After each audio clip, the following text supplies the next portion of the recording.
எல்லாருக்கும் வணக்கங்க. இந்த பதிவில் நம்ம பார்க்கக்கூடியது துளாராசியில் பிறந்தவங்களுக்கு உண்டான ஜூலை மாத பலன்களை பற்றி தானுங்க. ஆதாரபூர்வமாக வேதகால முறையில் துல்லியமாக இந்த பதிவில் நம்ம பார்க்க போகிறோம். ஜூலை மாதம் 1ஆம் தேதி செவ்வாய்க்கிழமை அதிகாலை பூரம் நட்சத்திரம்னு சொல்லக்கூடிய பார்வதி அம்மன் அவதரித்த நட்சத்திரம். 3வது பாதம் சிம்ம ராசி மீன லக்னத்தில் தானுங்க இந்த ஜூலை மாதம் பிறக்கப்படுது. அப்படி பிறக்கப்படக்கூடிய ஜூலை மாதம் துலா ராசியில் பிறந்தவங்களுக்கு சாதகமான பலனை தருமா அல்லது பாதகமான பலனை தருமான்றது பற்றி தான் ஆதாரபூர்வமாக இந்த பதிவில் நம்ம பார்க்க போகிறோம். பொதுவாக துலா ராசியில் பிறந்தவங்க மற்றவங்களுடைய வாழ்வாதாரத்துக்கும் வாழ்க்கைக்கும் உறுதுணையாக இருப்பீங்களே தவிர யாருடைய அழிவுக்கும் உறுதுணையாக காரணமாக இருந்துட மாட்டீங்க. ஏமாந்துட்டு வந்தாலும் வருவீங்களே தவிர யாரையும் ஏமாற்றிட்டு வர இடத்துல இருக்க மாட்டீங்க. ஏதோ ஒரு சந்தர்ப்ப சூழ்நிலை தான் துளாராசியை நம்பின நான் கெட்டு போயிட்டேன் அப்படின்னு சொல்கிற மாதிரி ஒரு சூழ்நிலை யாருக்காவது ஏதாவது ஒரு சந்தர்ப்ப சூழ்நிலையில் தான் ஏற்பட்டிருக்குமே தவிர மனசறிஞ்சு ஒருத்தருக்கு துரோகம் பண்ணக்கூடிய இடத்துல இந்த துளாராசியில் பிறந்தவங்க இருக்க மாட்டாங்க. அதுபோக யாருக்குமே இல்லாத ஒரு பிராத்தம் இந்த துளாராசியில் பிறந்தவங்களுக்கு உண்டு. அப்படி என்ன சார் பிராத்தம்னா, தொழில் ஸ்தானாதிபதி அப்படின்னா சந்திரன், லாபஸ்தானாதிபதின்னு சொன்னால் சூரியன்.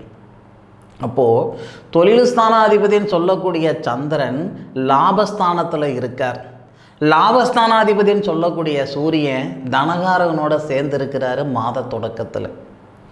குருவும் சூரியனும் ஒரே பாவகத்தில் ஒருத்தருடைய சாரத்தில் திருவாதிரை நட்சத்திரம் சொல்லக்கூடிய சிவபெருமான அவதரித்த நட்சத்திரம் திருவாதிரை நட்சத்திரம் 3வது பாதத்தில் சூரியன் லாபஸ்தானாதிபதியும், அதே திருவாதிரை நட்சத்திரம் 2வது பாதத்தில் குருவும் தனகாரகனும். அப்போது இருவருடைய பார்வை உங்களுடைய ராசிக்கு 3வது பாவகத்தை மேலே படும். இது தைரியஸ்தானம் சொல்லுவாங்க. ஒரு வேலை செய்யும் பொழுது செய்யலாமா வேண்டாமா இரு மனசு இருக்குதுன்னு வச்சுக்கோங்களேன். கிட்டத்தட்ட ஒரு 4-5 மாதமாக அந்த மாதிரி சூழல் இருந்துகிட்டு இருந்திருக்கும். ஏன்னா தனஸ்தானாதிபதின்னு சொல்லக்கூடிய செவ்வாய் ரொம்ப நாளாக நீட்சமாக இருந்தார். அதனால் பழி ஒரு பக்கம் பாவம் ஒரு பக்கம் அப்படின்ற மாதிரி ஒரு சில சங்கடங்கள் இந்த துளாராசியில் பிறந்தவங்க அனுபவிச்சிருந்திருப்பீங்க. ஆனால் இந்த நேரத்தில் உங்களுடைய முன்னேற்றத்துக்கு முட்டுக்கட்டையாக இருந்த தடைகள் எல்லாம் நீங்க போகுது. 2வது தனகாரகன் சொல்லக்கூடிய குரு உங்களுடைய ராசியை 5வது பார்வையாக பார்க்குறாரு. யாருடைய சாரத்திலிருந்து? ராகுவுடைய சாரத்திலிருந்து. அப்போ அந்த ராகு பகவான் என்ன செய்கிறார்னா, லாபஸ்தானாதிபதின்னு சொல்லக்கூடிய சூரியனுக்கு நட்சத்திரமும் கொடுத்துட்டு சூரிய பகவானுடைய வீடு லாபஸ்தானத்தை பார்க்குறாரு. ராகு போல கொடுக்குறவனும் கிடையாது, கேது போல கெடுக்கிறவனும் கிடையாதுன்னு சொல்லுவாங்க இல்லையா? அப்போ இந்த ராகுடைய பார்வை தனஸ்தானம் அதாவது லாபஸ்தானத்தில் படுது. அந்த ராகு யாருடைய சாரத்தில் இருக்கிறாருன்னா குருவுடைய சாரத்தில் இருக்காரு. குருவால் பார்க்கவும் படுறாரு. நிச்சயமாக சொல்கிறேனுங்க, பொருளாதார ரீதியாக ஒரு சில சிக்கல்கள் அனுபவிச்சுட்டு இருக்கிற துளாராசியில் நீங்கள் பிறந்தவங்களாக இருந்தால் இந்த ஜூலை மாதம் 16ஆம் தேதிக்குள்ளார உங்களுடைய பொருளாதாரத்தில் இருக்கிற பிரச்சனை சரியாகிறதுக்கான ஒரு பாதையை இந்த பிரபஞ்சம் கொடுத்துரும். இப்போ நீங்கள் எதிர்பார்க்குறது என்னன்னா, எனக்கு 10 லட்சம் ரூபாய் கடன் இருக்குதுங்க, இந்த 10 லட்சம் ரூபாய் எவனாவது ஒருத்தன் ஃப்ரீயாக கொடுத்தா எனக்கு போதும், இல்லை போகிற வழியில் கடன் தான் எனக்கு போதும் அப்படியே எதிர்பார்க்குறீங்க? சத்தியமாக எதிர்பார்க்க மாட்டீங்க. சுட்டு போட்டாலும் அந்த மாதிரி எண்ணம் உங்களுக்கு வராது. நான் வாங்கின பணத்தை நான் கட்டிக்கிறேனுங்க, நான் வாங்கின கடனை நான் கட்டிக்கிறேனுங்க, ஆனால் நான் சம்பாதிக்கிறதுக்கான ஒரு பாதை, என்னுடைய உழைப்புக்கு தகுந்த ஒரு உயர்வு, வாழ்க்கைக்கேற்ற வளர்ச்சி மட்டும் கிடைச்சா போதும், இப்படி தான் நினச்சிக்கிடுவீங்க. ஒன்றும் இல்லைங்க. தனஸ்தானம் அப்படின்னு சொல்லக்கூடிய கிரகம் துளாராசியில் பிறந்தவங்களுக்கு செவ்வாங்க. தனஸ்தானாதிபதின்னு சொல்லக்கூடிய செவ்வாய் லாபஸ்தானத்தில் சூரியனுடைய வீட்டில் தொழில் ஸ்தானாதிபதியோடு சேர்ந்து மாத தொடக்கத்திலேயே சந்திரமங்கல யோகம் ஏற்படுதுங்க. அப்போ அந்த செவ்வாவுடைய பார்வை தனஸ்தானாதிபதின்னு சொல்லக்கூடிய செவ்வாய் தனஸ்தானம் சொல்லக்கூடிய உங்கள் ராசிக்கு 2வது இடத்தை பார்க்குறாரு. தனகாரகன் சொல்லக்கூடிய குரு உங்கள் ராசியை பார்க்குறாரு. நான் சொல்கிற எக்ஸ்பிளைன் உங்களுக்கு புரியுதா புரியலையான்றது எனக்கு தெரியல. இதை விட ஒரு சிறந்த நேரம் வராது. எல்லா மாதத்துலேயும் எல்லா ஜோதிடர்களும் இந்த வார்த்தை சொல்லலாங்க. ஆனால் சொல்கிற வார்த்தையில் ஆதாரம் இருக்கணுங்க. எத்தனை பேர் இந்த மாதிரி எக்ஸ்பிளைன் கொடுக்குறாங்கன்னு எனக்கு தெரியல. தனஸ்தானாதிபதி தனஸ்தானத்தை பார்க்கையில், தனகாரகன் உங்கள் ராசியை பார்க்கையில், அதுபோக 26ஆம் தேதி, இந்த ஜூலை மாதம் 26ஆம் தேதி உங்கள் ராசியாதிபதினு சொல்லக்கூடிய சுக்கிரன் உங்களுடைய ராசிக்கு 9வது பாவகத்தில் இருக்கக்கூடிய தனகாரகனோட உங்கள் ராசியாதிபதி சுக்கிரனை சேர்றாரு. அசுரகுருவும் தேவகுருவும். இது ஒரு புறம் இருந்தாலும் சரியாக 16ஆம் தேதி எடுத்துக்கிடுங்க. உங்களுடைய ராசிக்கு 10வது பாவகத்தில் தொழில் ஸ்தானத்தில் புதனும் சூரியனும் வந்து புதன் ஆதித்ய யோகம் அப்படின்ற ஒரு சூழ்நிலை வரும். வேலை வாய்ப்பே இல்லாத நண்பர்களுக்கு வேலை வாய்ப்பு உருவாக்கி கொடுக்கறதுக்கான தருணத்தை இந்த பிரபஞ்சம் தரப்போகுது. நம்ம மனசால் எப்போவுமே நமக்கு எதிர்பார்ப்புகள் இருக்க தான் செய்யும். ஒவ்வொருத்தருக்கும் ஒவ்வொரு நேரத்தில் ஒவ்வொரு விதமான எதிர்பார்ப்புகள் இருக்க தான் செய்யும். ஆனால் இந்த பிரபஞ்சம் எல்லாருக்கும் எல்லா நேரத்துலையுமா சாதகமான பலனை கொடுத்துருது? இல்லை. ஆனால் ஏதாவது ஒரு தருணத்தில் சாதகமான பலன் தந்து தானே தீரணும். அந்த மாதிரி நேரம் தானுங்க இந்த ஜூலை மாதம். பொதுவாக ஒரு வயிற்றில் ஒரே நேரத்தில் பிறந்த இரட்டை குழந்தைகளே உருவத்தில் தோற்றத்தில் ஒரு மாதிரி இருந்தாலும் எண்ணம் சிந்தனை புத்தி வெவ்வேறு மாதிரி இருக்கும் இல்லையா? அப்போ ஒரு ராசியில் பிறந்தவங்க எல்லாருக்கும் இதுதான் பலன் அப்படின்னு சத்தியமாக சொல்லிட முடியாது. துளாராசியில் பிறந்தவங்க ஆணாக இருக்கிறாங்க, பெண்ணாக இருக்கிறாங்க, 10 வயசில் இருக்கிறாங்க, 50 வயசில் இருக்கிறாங்க, 80 வயசில் இருக்கிறாங்க. அப்புறம் எப்படி நம்ம ஒரே மாதிரியான பலன் வரும்? ஒரு சிலருக்கு 1ஆம் தேதியிலிருந்து 3ஆம் தேதிக்குள்ளார சந்திரமங்கல யோகம்னு சொன்னோம் இல்லைங்களா? தொழில் ஸ்தானாதிபதினு சொல்லக்கூடிய சந்திரனும் தனஸ்தானாதிபதினு சொல்லக்கூடிய செவ்வாவும் சேர்ந்து இருக்கிற நேரத்தில் ஜூலை 1ஆம் தேதி 2ஆம் தேதி 3ஆம் தேதி இந்த 3 நாளில் திடீர் அதிர்ஷ்டம் ஏற்படும். அப்படி என்ன சார் திடீர் அதிர்ஷ்டம் ஏற்பட போகுது? வெளியூர் சம்மந்தப்பட்ட வேலை, வெளிநாடு சம்மந்தப்பட்ட வேலை, இல்லை வேலையில் மாற்றங்கள், இல்லை வேலையில் பதவி உயர்வு, இல்லை நான் சுய தொழில் செய்துக்கிட்டு இருக்கிறேனுங்க, அந்த தொழில் இருக்கலாமா வேணாம், அதை செய்யலாமா வேணாமான்ற மனநிலையில் நான் இருந்துக்கிட்டு இருக்கிறேனுங்க, எடுத்துவிட்டு வேறு ஏதாவது ஜோலிக்கு போகலாம்னு இருக்கிறேனுங்க அப்படின்னா சரி, அந்த 3 நாளில் ஏதாவது ஒரு எதிர்பாராத ஒரு திருப்பமுனை ஏற்படும் ஒரு சிலருக்கு. இன்னும் ஒரு சிலருக்கு 3ஆம் தேதியிலிருந்து 13ஆம் தேதிக்குள்ளார 3ஆம் தேதியிலிருந்து 13ஆம் தேதிக்குள்ளார ஒரு சில மாற்றம் வரப்போகுது. அதாவது 13ஆம் தேதினா சனி பகவான் வந்து வக்ரம் அடைகிறார். சனி பகவான் வக்ரம் அடைகிறது துளாராசியில் பிறந்தவங்களுக்கு உண்மையிலே நல்லது.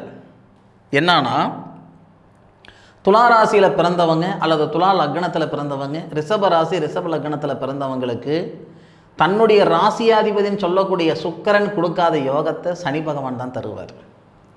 6வது பாவகத்தில் இருக்கக்கூடிய சனி பகவான் வக்ரத்துக்கு வராரு, 5வது பாவகத்துக்கு வராரு.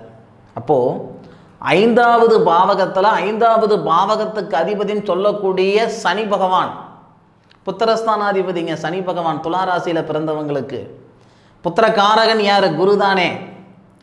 புத்திரகாரகன் உங்களுடைய ராசிக்கு 5வது பாவகத்துக்கு வரக்கூடிய 5வது பாவகத்துக்கு அதிபதி புத்திரஸ்தானாதிபதியை புத்திரகாரகன் பார்ப்பாரு. 13ஆம் தேதிக்கு மேலே புத்திர பாக்கியத்தில் இருக்கிற தடைகள் நீங்க போகுது. 10 வருஷம் ஆகுதுங்க கல்யாணம் ஆகிட்டு, பார்க்காத வைத்தியம் இல்லைங்க, போகாத கோவில் குளம் இல்லைங்க, செய்யாத பரிகாரங்கள் இல்லைங்க, இது வரைக்கும் எங்களுக்கு நல்லது நடக்கலை சாமி அப்படின்னா மனசார சொல்கிறேனுங்க, இந்த நேரத்தில் உறுதியாக சொல்கிறேன், சன்னியாசியாக நீங்கள் இருந்தீங்க, சம்சாரின்ற பட்டத்தை இந்த பிரபஞ்சம் கொடுத்தது. சம்சாரின்ற பட்டம் மட்டும் இருந்தால் போதுமா? தாய் தந்தைன்ற பட்டம் வரணும் இல்லையா? அப்போது விலை மதிக்க முடியாத ஒரு அமைப்பு, ஒரு சொந்தம் இந்த மாதத்தில் உங்களுக்கு உருவாக போகுதுங்க 13ஆம் தேதியிலிருந்து. அதுக்கு ஆதாரம் கொடுத்து விட்டனுங்க.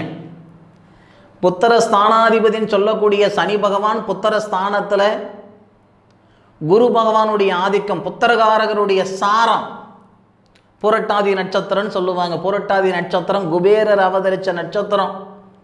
அப்போது புத்திரகாரகனுடைய சாரத்தில் புத்திரஸ்தானாதிபதி வந்து புத்திரஸ்தானத்தில் வந்து புத்திரகாரகனுடைய சாரம் சொல்கிற விஷயம் ஏதாவது குழப்பமாக இருக்குதுன்னு நினைக்காதீங்க. இது உணர்ந்தீங்கன்னா 100% இதனுடைய புரிதல் உங்களுக்கு புரியும். உண்மையிலேயே இது சிறந்த நேரம், அருமையான நேரங்க, அற்புதமான நேரங்க, பயன்படுத்திக்கிடுங்க. பொதுவாக துலா ராசியில் பிறந்தவங்களுக்கு பூர்வீகம் ஒன்றும் பலமாக இருக்காது. தாரை பார்த்துட்டு வந்தாலும் வந்திருப்பீங்களே தவிர, அண்ணன் தம்பிகளுக்கு உங்களுடைய சொத்து பத்தை தாரை பார்த்துட்டு வந்திருப்பீங்களே தவிர, அந்த சொத்து சுகத்தோட நிம்மதியாக வாழ்ந்து விட்டனுங்கன்னு சொல்கிறவங்கெல்லாம் கம்மி தானுங்க.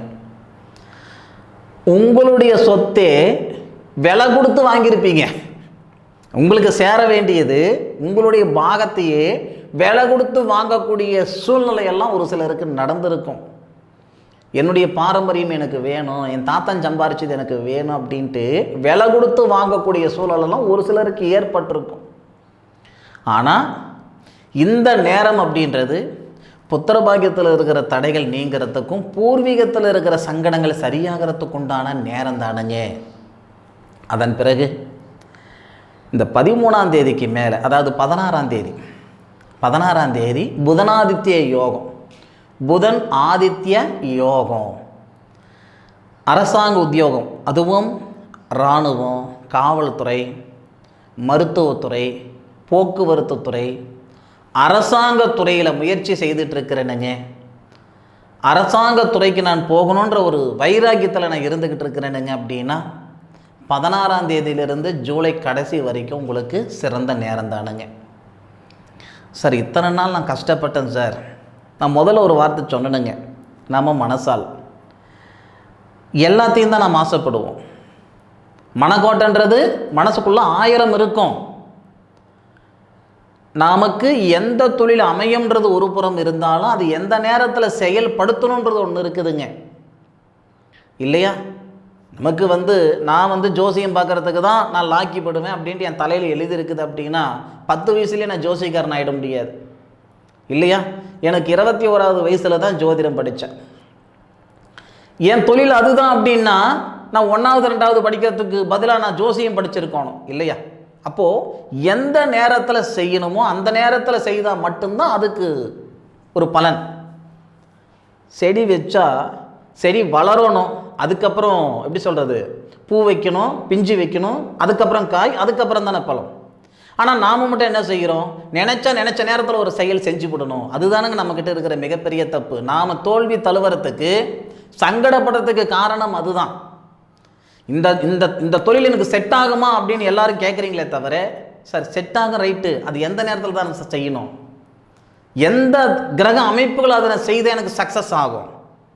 இது பெரும்பாலும் கிட்டத்தட்ட 85% இந்த மாதிரி இல்லைங்க. ஒரு 15% மட்டும்தான் அதில் புரிதல் உண்டு ஏற்பட்டு, சரிங்க இந்த தொழில் நான் செய்யணும்னா எந்த நேரத்தில் நான் செஞ்சுக்கிடணுன்ற ஒரு மனநிலைக்கு வராங்க. தயவு செய்து நீங்கள் எது செய்தாலும் பரவாயில்லைங்க, அதுக்கான சூழல் இருக்கா அப்படின்னு உங்களுடைய சாதகத்தை பாருங்கள். இன்றைக்கி இருக்கிற காலகட்டத்தில் யாரும் சொந்தம் பந்தம், அண்ணன் தம்பி, அக்கா தங்கச்சி, மாமன் மச்சான், ஏன் தாய் தந்தையால் கூட மேலே வர்றது இல்லைங்க. நீங்களாக கையை ஊனி கரணம் போட்டு சின்னப்பட்டு சிரமப்பட்டு சித்திரவதைப்பட்டு மேலே வரீங்க. அப்போது தோல்வி அப்படின்னு ஒரு விஷயம் வந்துருச்சுன்னு வச்சுக்கோங்களேன், மறுக்க அந்த செயல் செய்கிறதுக்கு பயம் வந்துடும். கல்யாணம் ஆகாதவனாக இருந்தால் பரவாயில்ல, கல்யாணம் ஆனவராக இருந்தால் பொண்டாட்டி பிள்ளைங்க இருக்காங்களே, நமக்கு கமிட்மெண்ட் இருக்குதே, சாகர வரைக்கும் அதே இடத்துல இருந்துக்கிட்டு அதே தொழிலில் இருந்துக்கிட்டு தன்னுடைய வாழ்க்கையே இது பண்ணிக்கிடுவாங்க. அதனால் ஒரு செயல் செய்கிற மாதிரி இருந்தால் அதுக்கான நேர காலங்கள் எப்போன்னு பாருங்கள், சரியா? அது மட்டும் தயவு செய்து பாருங்கள். மற்றபடி துளாராசியில் பிறந்தவங்களுக்கு இந்த ஜூலை மாதம் உண்மையிலேயே சிறந்த மாதம், சிறப்பான மாதம், இதில் மாற்று கருத்து இல்லை. நீங்கள் அனுபவித்து சொல்லுங்கள். நான் ஆராய்ச்சி ஜோசியம் சொல்லியிருக்கிறேனுங்க, ஜோதிட பலன் சொல்லியிருக்கிறேனுங்க, நீங்கள் அனுபவித்து சொல்லுங்கள். இது நடந்தது சார், இது நடக்கலை சார், நீங்கள் சொன்னது தப்பு சார், எதுவாக இருந்தாலும் பரவாயில்லைங்க, நீங்கள் கமெண்ட்டில் சொல்லுங்கள். 10 பேர் இருக்காங்கன்னா 10 பேரும் ஒரே மாதிரி கமெண்ட் பண்ண மாட்டாங்க. ஒருத்தருக்கு நான் பேசுகிறது இல்லை நான் சொல்கிற பலன் பிடிச்சிருக்கும், அவங்க அனுபவிச்சிருந்துருப்பாங்க. ஒரு சிலருக்கு செட்டாக இருக்காது. ஏன்னா உங்களுடைய சுய ஜாதகத்தை வச்சு நான் பலன் சொல்லலை, உங்கள் ராசிக்குண்டான பலன் தான் நான் சொல்கிறேனே தவிர உங்கள் ஜாதகத்துக்கு உண்டான பலன் நான் சொல்லலை, இல்லையா? அதனால் 10 வார்த்தையில் ஒரு வார்த்தை பலிக்கும், ஒரு வார்த்தை பலிக்காமல் போகும், சரிங்களா? இதுதான் யதார்த்தம். ஏன்னா இது கோட்சார பலன்கள், இதுதான் நம்மளுடைய வாழ்க்கை, இதுதான் நம்மளுடைய பலன் அப்படின்ட்டு 100% எடுத்துக்கிட முடியாதுங்க, சரியா? உங்களுடைய ஜாதகத்துக்கு முக்கியத்துவம் கொடுங்க. வரக்கூடிய ஜூலை மாதம் உங்களுக்கு சாதகமாக இருக்கும், அதில் மாற்று கருத்து இல்லை. இந்த பதிவு துளாராசியில் பிறந்தவங்களுக்கு உண்மையிலேயே பயனுள்ள பதிவாக இருக்கும் நான் மனசார நம்புகிறேன். மீண்டும் அடுத்த ஒரு அற்புதமான தருணத்தில் உங்கள் அனைவரையும் சந்திக்கும் வரை உங்களிடமிருந்து விடைபெறுவது உங்கள் வீட்டு ஜோதிட நண்பனான காளிதாஸ் மணிகண்டன். திருச்சிற்றம்பலம். வாழ்க வையகம், வாழ்க வளமுடன்.